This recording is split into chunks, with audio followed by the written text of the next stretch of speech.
ஐயா சிவாய் நம்ம சொல்லுங்க. ஐயா சிவாய நமகையா. சொல்லுங்க. அண்ணாமலை இந்த மந்திரிகளுக்குலாம் எவ்வளவோ புத்தி சொல்றாரு. சரி. யாரும் திருந்துற மாதிரியும் தெரியல, அதுக்காக வருந்தின மாதிரியும் தெரியல. சரி. நாங்க இன்னும் கொள்ளையடிப்போம் சொல்லி சவால் விட்டுட்டு ஒருத்தனை. அவன் அவன் இவங்க ஏதாவது தண்டனைகள்லாம் உண்டா இல்ல ஐயா ஒண்ணுமே இல்லையா?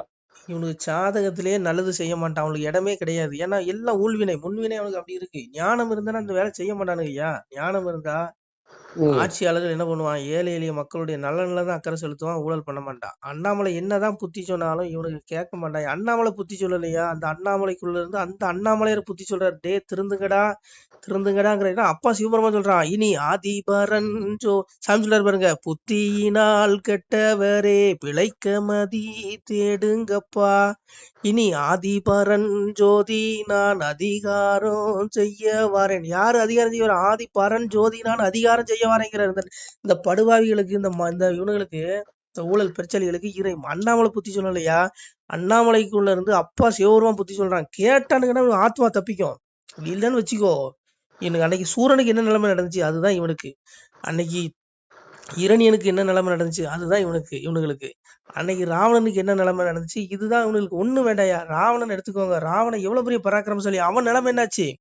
அவனும் ஒரு ஆட்சியாளர் தான். அவனும் ஒரு மன்னன் இவனுங்களை மாதிரி. அப்போ ஒண்ணு இல்ல. அவன் அதாவது எங்க அப்பன் சொல்லுவான். சாமி சொல்லுவான் பாருங்க. உச்சிக்கு ரகமடா உங்கள் ஒருவருக்கும் தெரியாது என் பட்சம் உண்டால் போதுமடா பகையில்லை என் மகனே யாருக்கும் பதறாதே அச்சமில்லை என் மகனே. உச்சி கிரகம் 9 கிரகம் இருக்கு பிள்ளைகளே. அந்த 9 கிரகத்துல நீங்க செய்யக்கூடிய நல்வினை தீவினை ரெண்டும் பதிவாகுது. அதன்படிதான் உனக்கு மறுபடியும் வாழ்க்கை அமையுதுங்கிறான்.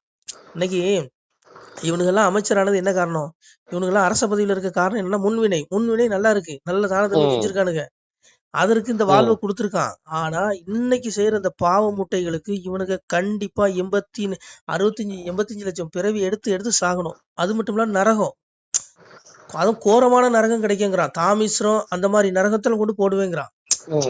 அதான் ரஜசி பிள்ளையும் கத்வா கர்ம செஞ்சு ஜாயுது ததா பிள்ளையும் தமசி மூட ஜாயுதுங்க ஊர்த்தம் கச்சந்தி சத்தியசுதா மத்திய திஷ்டந்தி ராஜசாகங்கிறான் சாமி. அதனால இங்க பாருங்க. இவனுக்கு அன்னைக்கு ராவணன் என்ன பண்ணான்? இவனுங்க செஞ்சதுதான் அவனும் செஞ்சான். ராவணே ஒண்ணு இல்ல. இவனு சுண்டக்காங்க. ஆனா ராவணே 9 நவகிரகங்களையும் பிடிச்சிட்டு வந்துட்டான். நீ தானடா எங்களை என்ன ஆட்டி வைக்கிற வா அப்படின்னு சொல்லி யமனையும் விடல. யமனையும் பிடிச்சிட்டு வந்துட்டான். அப்படி சக்தி உள்ள அவன் நிலைமை என்னாச்சுங்க பாருங்க. ராவணன் என்ன பண்ணிருக்கான்? வாசு மணிமேடை தூராட்டால் வீசுவேன் வாளால் வெட்டுவேன் அவனை என்பான். வருணன் அவன் வந்து மேடை தெரியாதிருந்தால் மரணம் வரையும் வல் விலங்கில் வைப்பேன் என்பான். சந்திரரும் சூரியரும் சாய்ந்து மிக போகாட்டால் சந்தாக சரத்தால் அறுப்பேன் என்பான். தெய்வ மடவார்கள் திரு கவரி வீசாவிட்டால் கை வரைந்து கட்டி கடு விலங்கில் வைப்பேன் என்பான். 4 மறையும் நல்லாறு சாஸ்திரமும் பாலு குடம் சுமந்து பணிந்து முன் இல்லாவிட்டால் அஸ்திரத்தால் வாழ்ந்து அம்மிதனில் வைத்தரைத்து என் நெற்றியிலே திலகமிட்டிடுவேன். அப்புறம் எவனையும் விடல. அப்புறம் என்ன சொல்றான்? வானவர்கள் எல்லாம் மலர் எடுத்தேன் காலில் தானமது பண்ணி தாழ்ந்து நில்லாதே இருந்தால் சாகும் வரைக்கும் தடி இரும்பில் இட்டவரை வேகும்படிக்கு வேல்விதை நிட்டுடுவேன். தேவர்கள் அத்தனை பேருமே அவன் காலுக்கு தினம் பாத பூஜை பண்ணிருக்காங்க. பாத பூஜை பண்ண வச்சுட்டான். அப்புறம் பாருங்க மாமரளி மூவர். இங்க எவனுக்கு எப்படி ஆப்பு வைக்கிறான் பாருங்க. மாமரளி மூவர் வந்தன் சொல் கேளாவிட்டால் காமனையும் ஈசன் கண்ணால் எரித்தது போல் என்னுடைய கண்ணால் யமனையும் காலனையும் உன்னுடைய வல்ல தூதனையும் நான் எரிப்பேன். அத்தனை யமனையும் தூதனையும் பிடிச்சி வந்து டேய் என் சொல்ல நீ கேட்கலாம். யமதர்மா உன்னை வந்து ஈசன் காமனை எப்படி எரிச்சா நெத்திக்கல அந்த மாதிரி ஏன் கண்ணுல உன்னை எரிச்சிருன்னு சொல்லி மிரட்டி பிடிச்சிட்டு வந்துட்டான். வாசு மணிமேடை தூராட்டால் அதாவது வாயு பகவான் வந்து ராவணனுடைய அரண்மனை வாயிற்கதவுகள் வாயில்கள் முத்தம் இருக்கு பாருங்க தெரு அதெல்லாம் கூட்டி பெருக்கிற வேலையை கொடுத்துருக்கான் வாயு பகவானுக்கு. அப்புறம் யாரு வர்ண பகவானுக்கு என்ன வேலை? வாயு பகவான் நீ கூட்டி பெருக்குனா வர்ண பகவானு முத்தம் தெளிக்கிறோம். மழை பெஞ்சு அவன் முத்தம் தெளிக்கிற வேலை அவனுக்கு கொடுத்துருக்கான். அப்புறம் தெய்வ மடவார்கள் தேவலோகத்துல பெண்களுக்கு திருக்கவரி வீசணும். அவனுடைய சிங்காசத்துக்கு முன்னாடி திருக்கவரி வீச வச்சுட்டான். ஆனா என்ன பண்ண எங்க அப்ப தர்மதேவன் ஒருத்தன் இருக்கான் பாருங்க. 9 நவகிரகத்திலயும் ஒருத்தனை மட்டும் திருப்திப்படுத்த முடியாது சனி. அவனை என்ன பண்ணான்? மல்லாக்க போட்டு நெஞ்சிலே மிதிச்சான் பாருங்க. ஐயோ இங்க பாருங்க ஐயா. எந்த கிரகத்துல வேணாலும் நீ தப்பிச்சிடலாம். ஆனா சனி மட்டும் ஒரு தர்மதேவனை ஓடவே மாட்டேன். நீ அவனை அழுதாலும் சரி திருநள்ளாறு போனாலும் சரி புரண்டாலும் சரி அவன் கிரக காலம் முடிகிற வரைக்கும் எவனையும் விட மாட்டான். ஏன்னா இறைவனையே விட்டது இல்லையா? எங்க அப்பன் சொல்ற பாருங்க. முன்முறை வீதி கலிநிச மண்ணன் கையால அடி வாங்கினான். சரி பெருமாள் மாயூர் இறைவன் துரியனுடைய கடைசி பிறவி 7ஆம் பிறவி கலியனா பிறந்தான். 6 பிறவில அவன் அவன் ராவணனா வந்தான், இரணியனா வந்தான், இப்படி 6 அசுர பிரிவில் வந்தான். அவனுடைய ஆத்மா தான் வந்துச்சு. அந்த பிரிவுல இவன் அவனை கொண்டான். யாரு? எங்க அப்பன் பெருமாள் அவனை ஆயுதத்தால கொண்டான். ஆனா 7வது பிரிவுல அந்த கர்மவினை அனுபவிக்க அடி வாங்கினான். துரியோதனன் வந்து கலினிச மன்னனா பிறகுறான். அவன் கையில அடி வாங்குறான். அப்ப இறைவனே சொல்றான், முன் சாமியை சொல்ற பாருங்க, முன்முறை விதியால் இந்த முழு நீச பாவி கையால் என் விதி படவே உண்டு இறப்பொண்டு அவனுக்கு என்றதினாலே பின்விதி எனக்கு நன்றாம் பெரும்புவி ஆள்வோம் மக்கா உன் விதி நல்லதாகும் ஒளிவர வாழ்வீர்தாமே. அப்போ இறைவனையே கர்மவினை விடல. அப்போ அவன் அடி வாங்கிட்டு என்ன சொல்றான், டேய் அவன் என்ன அடிச்சதுனால எனக்கு மரணம் கிடையாது, அவனுக்கு தான் மரணம்னா. ஏன்னா அதான் அவன் விதி. இவன் அடிச்சான், பகவான் அடிச்சவன் சாவனுக்கு கர்மா. அது மாதிரி இந்த திமுக அந்த ஊழல் மந்திரி இவனை திமுக மட்டும் இல்லைங்க, தமிழ்நாடு மட்டும் இல்ல, உலகம் முழுவதும் ஊழல்வாதிகள் இருக்கான். இந்த அத்தனை பயிர்களுக்கும் நடு உண்டு. தீர்ப்பு நிச்சயம். அன்னைக்கு ராவணனுக்கு ஏற்பட்ட நிலைமை அவளுக்கு ஏற்படும். கடைசியில நரகம். மொத்தத்துல ஆத்மாவை கொண்டு என்ன பண்ணுவான், நரகத்துல ஒன்று தள்ளிடுவான். ஏன்னா இவனுக்கு புத்தியில சொன்னா உரைக்காத. ஏன்னா ஒண்ணு வேணாம், சூரனுக்கு அன்னைக்கு எங்க அப்பா புத்தி சொல்றான். என்ன சொல்றான், முருகன் புத்தி சொல்றான், இறப்ப தெரியாமல் எரிய மிக கண்டாவி உற்பொசிக்க சென்ற வெட்டியில் இறந்தார் போல் தம்பி தமையன் சந்ததிகள் மந்திரிமார் மும்பிலுள்ள சூரர் முடுக்கமதை கண்டாவி நம்பி பதமறந்து நாம் பிரித்தினவே கெம்பினான் சூரன் கெட்டனர்கா நம்ம. எங்க அப்பன் சொல்றான், டே வெட்டில் பூச்சி அதுக்கு எரியிற நெருப்ப உணவு நினைச்சு அதே உள்ள பூந்து அழிச்சுக்கோ. அது மாதிரி சூரபத்மா நீயும் உன்னுடைய ஆணவத்தினால உன்னுடைய அகங்காரத்தினால நீயே உள்ள பூந்து செத்து தொலைஞ்சிராதடா, நீயே அழிஞ்சு தொலைஞ்சிராதடா அப்படின்னு எங்க அப்பன் புத்தி சொல்றான். அவன் கேட்கானா? கேட்க மாட்டான். எப்படி கேட்பான்? ஏன்னா அவனுடைய அகங்காரம். அது மாதிரி இன்னைக்கு அண்ணாமலை இவனுக்கு புத்தி சொல்றாரு. யாரு? இந்த திமுக ஊழல்வாதி மந்திரிகளுக்கு. இவன் எவனும் கேட்க மாட்டாங்க. அவன் சாதகத்துல அது கிடையாதுங்க. கேட்டாதான் அவன் மோட்சத்துக்கு போயிருவானே. ஒண்ணு இல்ல, அன்னைக்கு எங்க சாமி எங்க அப்ப அன்னைக்கு அண்ணாமலை புத்தி சொன்ன மாதிரி அன்னைக்கு சூரனுக்கு முருகன் புத்தி சொல்றான். என்ன சொல்றான், தம்பி வம்பில் இரவாதே வாழ்விழந்து போகாதே தம்பி தமையன் தளங்கள் இழவாதே பற்ப கிரீடம் பவிசு இழவாதே அற்பமீந்த வாழ்வு. என்ன சொல்றான், அந்த வாழ்வு அற்பங்கிறான். அற்பமீந்த வாழ்வு அநியாயம் விட்டு விடு, காரணம் ஏது இல்லாமல் கவ்வையில்லா வாழ்ந்திருந்து மரணம் அது வந்து ஜீவன் மாண்டு போகு போது நன்மை அது கூட நாடு மேலாது திண்மை வராது தேவரை விட்டுடுங்க. தேவர்களை சிறை பிடிச்சு வச்சிருக்கான், விட்டுரு.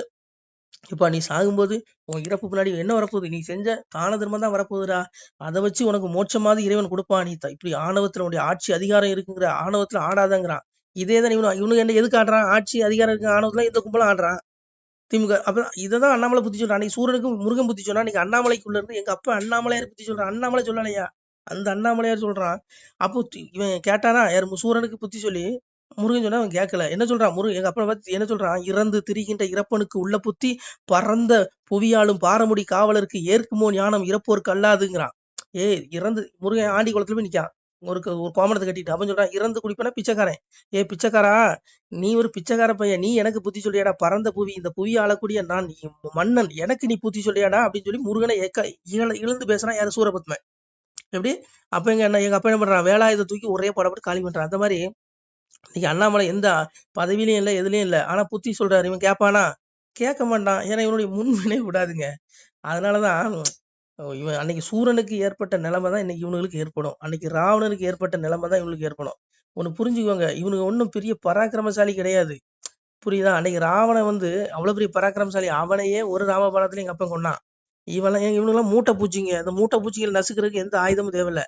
அததான் எங்க தாய் கலைவாணி சொல்றா, இந்த கலியுக படுபாவிகளை நசுக்கிறதுக்கு இறைவன் எப்படி வருவானா, எங்க அப்பா இருக்கான் பாருங்க, வைகுண்டத்துல ஒருத்தர் இருக்கான் பாருங்க, அவனுடைய வருகையை பத்தி ஒரு தாளாட்டுறா.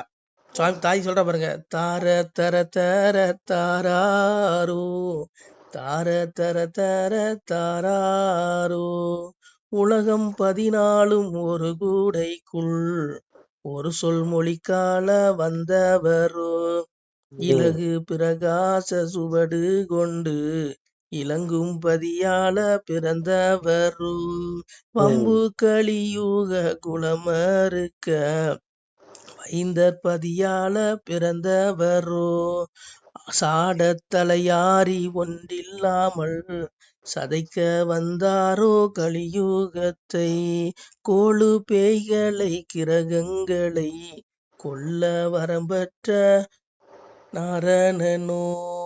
அப்போ தாய் தாளாட்டா, இறைவன் எப்படி வருவானா, கலியுகத்துல அம்பு ஆயுதங்களை எடுத்துட்டு வர மாட்டானா, கூட படைகள் துணை இல்லாமலே குறும்பை அடக்க வந்த கண்ணோ. கூட படைகளை கூட்டிட்டு வர மாட்டானா. ஏன்னா இது மூட்டை பூச்சிங்க. இந்த மூட்டை பூச்சியை நசுக்கிறதுக்கு கூட படை தேவையில்லை, அம்பு ஆயுதங்கள் தேவையில்லை, எதுவும் தேவையில்லை. எங்க அப்பா இறைவன் தனி ஒரு ஆளாக வந்து ஏகாபுரம் யாருக்குள்ளேயா தெரியும். அதுவும் எப்படி மனுஷ ரூபத்துல வருவானா, திவ்ய சுரூபத்துல வரமாட்டான். ஏதோ மனுஷரூபத்துக்குள்ள யாருக்கா உள்ள அந்த ஏகாபுரம் உள்ள இறங்குவானா, இறங்கி இவனுக்கு புத்தி சொல்லுவானா. முதல்ல கேட்கலையா, எவன் வருவான் வந்து இவனை கூப்பிட்டு மேல கொண்டு நடு கேட்பானா. எங்க இவனுடைய ஆத்மாவுக்கு அதான் சாமி சொன்னான், சற்றாலை வாழ்வு சகடருக்கே வரிகில் கற்றோரே ஆகிடினும் கண்டறிவன் போனி என்பான். முள் முருங்கை பூவு மினுக்கு 3 நாளை கல்லரோட வாழ்வு காணும் அதுபோல் மினுக்குங்கிற இறைவன் சொல்றான். பிள்ளைகளே, முள் முருங்கை பூவு 3 நாள் பளபளன்னு இன்னும் 4ஆவது நாள் கருகிறோம். அது போல கொஞ்சோல வாழ்வு இந்த அற்ப பயில்களுக்கு வந்தவனே இவனுக்கு ஆட்டம் தாங்க முடியாது, ஆடுவான். இவனுடைய வாழ்வு அந்த முள் முருங்கை பூ போல இருக்குங்கிறான், அழிஞ்சிருவான். ஏன்னா கற்றோரே ஆயிடுன்னு கண்டறிவன் போனி என்பான். இவனுக்கு எழுத படிக்க கூட தெரியாது, எவனை எழுதி கொடுத்தா அதை ஒழுங்கா மேடையில பேசக்கூட தெரியாது. ஆனா படிச்ச அதிகாரிகள் எல்லாம் கை கட்டி நிக்கிறான். அததான் சாமி சொன்னான், கற்றோரே ஆகிடினும் கண்டறிவேன் போனி என்பான். ஒரு அதிகாரிய, ஒரு IAS IPS இவன் நினைச்சா எங்க வேணாலும் இடத்த மாத்திடுவான். ஆனா இவனுக்கு ஒழுங்கா எழுத படிக்க கூட தெரியாது. செய்யறானா இல்லையா? அவ்வளவு IAS அதிகாரி கை கட்டி நிக்கிறான். தற்குறிகள் நிறைய இருக்கு. அதனால இங்க பாருங்க, அதான் சாமி அன்னைக்கு சொல்லிட்டான், சற்றாலை வாழ்வு சகட இருக்கிறவர்கள் கற்றோரே ஆகிடினும் கண்டறிவேன் போனி என்பான். ஒரு படித்த அதிகாரி அவங்க வந்து இவனுக்கு கை கட்டி சேவை பண்ண வேண்டிய சூழல் உருவாகுது. அப்பதான் விதி, இதான் கர்மா, கலியுக கர்மா. அதனால இவனுக்கு ஒரு நாள் இவனுடைய ஆட்டம் அடங்குங்கிறான், அதனால விட மாட்டான். அது சாமி அன்னைக்கு சூரனுக்கு புத்தகம் தான், திருச்செயிடன் புத்தி செவ்வை நேரிட்டு ஒரு மோட்சமது தேட முடுக்கமதை விட்டு விடுந்தான். சூரபத்மா, உனக்கு மோட்சத்தை தேடனா உனக்குள்ள இருக்க ஆணவம், அதிகாரம், அகங்காரம், தற்பெருமை இதெல்லாம் விட்டுருந்தான். ஆனா விட்டானா விடல. இந்த லாஸ்ட்ல என்ன பண்ண, அவனுடைய ஆத்மாவை நடுக்க நரகத்துல போட்டான். அந்த மாதிரி பாவி வம்சத்து பஸ்பமாய் போனாலும் ஆவியை கண்டு ஆக்கினைகள் செய்துடுவாங்க. உடல் அழிஞ்சிரும், அது ஆத்மா அழியாது. அந்த ஆத்மாவுக்கு ஆக்கினை உண்டு. 9 கிரகத்துல நீ என்னென்ன செய்ய எல்லா இளவும் பதிவாகும். எவனும் தப்ப முடியாது, பேசுற நானும் தப்ப முடியாது. அதனால அன்னைக்கு சூரனுக்கு ஏற்பட்ட நிலை, அன்னைக்கு அன்னைக்கு யாரு இரணியனுக்கு ஏற்பட்ட நிலை, அன்னைக்கு ராவணனுக்கு ஏற்பட்ட நிலை இன்னைக்குள்ள இந்த திமுக மந்திரிகளுக்கு நடக்கும். எழுதி வச்சுக்கோ. என் பேரை மாத்தி இது எல்லாம் எங்க அப்பாவுடைய வார்த்தை, நான் சொன்னது இல்லை, அவன் சொன்னது நடக்கும். அவன் விடமாட்டான். அவன் பிடியிலிருந்து எவனும் தப்ப முடியாது. அவன் கண்ணுக்கு மறைவா அங்க எதுவுமே இல்லை. சரியா? அதனால அண்ணாமலை என்ன பண்றது, அண்ணாமலை பாவம் பட்டியல் வெளியிடுவாரு. ஆனா நடவடிக்கை எடுக்கிறது யாரு? மேல ஒருத்தன் இருக்கான், மேல 9 பேர் இருக்கான். உச்சி கிரகமடா உங்களுக்கு ஒருவருக்கும் தெரியாதுன்னா. பக்கம் 15 பார்மூடம் 12 வக்கனை கோல் கிரகம் 9 நாங்கிறான். பக்கம் 15 பார்மூடம் 12 27 நட்சத்திரம், உலக மண்டலம், வானமண்டலம், பூமண்டலம் அத்தனை நான் தாங்க. எங்க அப்பன் அவங்ககிட்ட எல்லாம் பதிவாதுங்க. எங்க பாருங்க, எவனும் தப்ப முடியாதுங்க. ஓம் நம சிவாய. திருச்சிட்டம்பலம். சிவாய நம. திருச்சிட்டம்பலம், தில்லையம்பலம், பொன்னம்பலம். சிவாய நம. உறவுகளே, சிவ அன்பர்களே, தற்போது தாங்கள் இந்த வீடியோவில் பார்க்கக்கூடிய இடத்துல ஒரு சிவாலய திருப்பணி ஒன்று நடந்து கொண்டிருக்கிறது. இந்த இடத்துல பார்த்தீங்கன்னா முன்பு ஒரு காலத்தில் வந்து ஒரு சிவாலயம் இருந்திருக்குது. அதாவது இந்த ஏரியா வந்து இப்போ வந்து ஒரு தென்னை மரங்கள், பனைமரங்கள் சூழ்ந்த காடாக இருக்கிறது. முன்பொரு காலத்தில் இங்கே ஒரு ஊர் இருந்ததாக சொல்கிறாங்க. ஆனால் இப்போது சுற்று வட்டாரத்தில் 5 கிலோமீட்டர் சுற்றுலாவில் ஊரே கிடையாது, காடு. இப்போ இந்த இடத்துல ஒரு சிவாலயம் வந்து அமையிருக்கிறது. இந்த சிவாலயத்தில் வந்து இருந்த அந்த சாமியுடைய திருமேனியை வந்து எடுத்து வச்சிட்டோம். திருப்பணி முடிஞ்சதுக்கப்புறம் பிரதிஷ்டை பண்ண இருக்கிற உறவுகளே, தற்போது இந்த வீடியோ பார்க்கக்கூடிய உறவுகள் தங்களால் முடிந்தால் ஒரு சின்ன உதவி செஞ்சு கொடுங்க. எங்கள் இடத்துல பொருளாதாரம் இல்லை, அதனால் பார்த்திங்கன்னா அந்த வேலையெல்லாம் அப்படியே நின்று போச்சு. பாருங்கள், இந்த அப்படியே பாதியிலே நிற்கிது இந்த சிவாலய திருப்பணி வந்து. பக்த கோடிகள், அன்பு உள்ளங்கள், தயவுசெய்து நீங்கள் உதவி செய்ய விருப்பமுள்ள உறவுகள் உதவுங்க. உங்களுக்கு கோடி புண்ணியம் கிடைக்கும். இந்த சாமியோடைய அருள் அனுகிரகம் உங்களுக்கு கண்டிப்பாக கிடைக்கும். இது வந்து ஒரு புகழ்பெற்ற சிவாலயம்னு கூட சொல்லலாம். சாமியோட திருமேனியை எடுத்து வச்சிட்டோம். இந்த இடத்துல பார்த்திங்கன்னா ஒரு வாசி தண்டம் இருக்குது. அந்த காலத்தில் ஒரு முனிவர் யாரோ தவம் செஞ்சுருக்காங்க. அவங்களுடைய வாசி தண்டம் அவர் திருக்கரங்களால் எழுதின ஓலைச்சுவடி கூட இன்றும் இருக்குது, இன்னும் பாதுகாக்கப்பட்டு வருது. அது கோயில் திருப்பணி முடிஞ்சதுமே அதையும் நாங்கள் அந்த வழிபாட்டுக்கு வச்சுடுவோம்.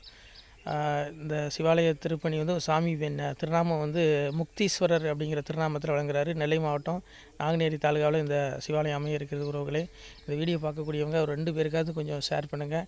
இந்த வீடியோ பார்க்கக்கூடிய யாராவது ஒரு சின்ன உதவி செஞ்சால் இந்த ஆலய திருப்பணி வந்து கண்டிப்பாக நாங்கள் வெற்றிகரமாக முடிச்சுடுவோம். பாருங்கள், அந்த வேலை எல்லாமே அப்படியே நிற்கிது. கல்லெல்லாம் இறக்கி போட்டிருக்கோம். இன்னும் நிறைய கற்கள் தேவைப்படுது.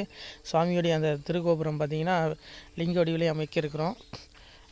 உதவுங்கள் உறவுகளே. உங்களுக்கு அப்பா சிவபெருமானுடைய அருள் நிச்சயம் கிடைக்கும்.